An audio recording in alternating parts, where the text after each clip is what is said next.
పనికి పెట్టుకుని ఉంటాడు నోవాహు ఖచ్చితంగా. ఎందుకంటే అతను ఒక్కడే కట్టడం ఎవరి వలన కూడా కాదు, అనేక మందిని అతను పనికి పెట్టుకున్నాడు. ఈ జలప్రళయం నుంచి తప్పించబడడానికి కావలసినటువంటి మందిరాన్ని వాళ్ళే కడుతున్నారు, కానీ అందులోకి వెళ్ళేటువంటి అర్హతను వారు పొందుకోలేకపోయారు. ఎందుకంటే వారి జీవితం అలాగున్నదే. ఈరోజున నీవు కూడా మందిరాన్ని కట్టినంత మాత్రాన, మందిరాన్ని కట్టడానికి ఇటుకలు పేర్చినంత మాత్రాన, మందిరాన్ని కట్టడానికో, లేకపోతే మందిరంలో దేవుని పనులు చేస్తున్నందుకో, లేకపోతే మరొక పని దేవుని పనులు ఉన్నంత మాత్రాన సరిపోదు. అది చేయాలి ఖచ్చితంగా.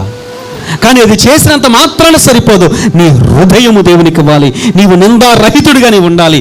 దేవుని కృపను పొందే వ్యక్తిగానే ఉండాలి. హల్లెలూయా. అప్పుడే నువ్వు కూడా పరలోకానికి వెళతావు. కొంతమంది చెప్తారు, అయ్యా నేను ఇన్ని మందిరాలు కట్టాను, అన్ని మందిరాలు కట్టించాను, ఇన్ని మందిరాలకు అంత డబ్బు ఇచ్చాను, అది చేశాను, ఇది చేశాను. అయ్యా ఇవన్నీ ఇచ్చే సంతోషమే. నీ వల్ల అనేక మంది దేవుని మందిరానికి వెళ్ళి ప్రార్థన చేస్తున్నాం, చాలా సంతోషం, గొప్ప పుణ్యాన్ని నువ్వు కట్టుకున్నావు. కానీ నీ హృదయాన్ని దేవునికి ఇచ్చావా? నువ్వు ఇచ్చిన డబ్బుల కంటే, ధనధాన్యాల కంటే ఆయన ఆశించేటువంటిది నీ ధనాన్ని కాదు, దానికంటే ముఖ్యంగా నీ హృదయాన్ని, అది దేవునికి ఇచ్చావా?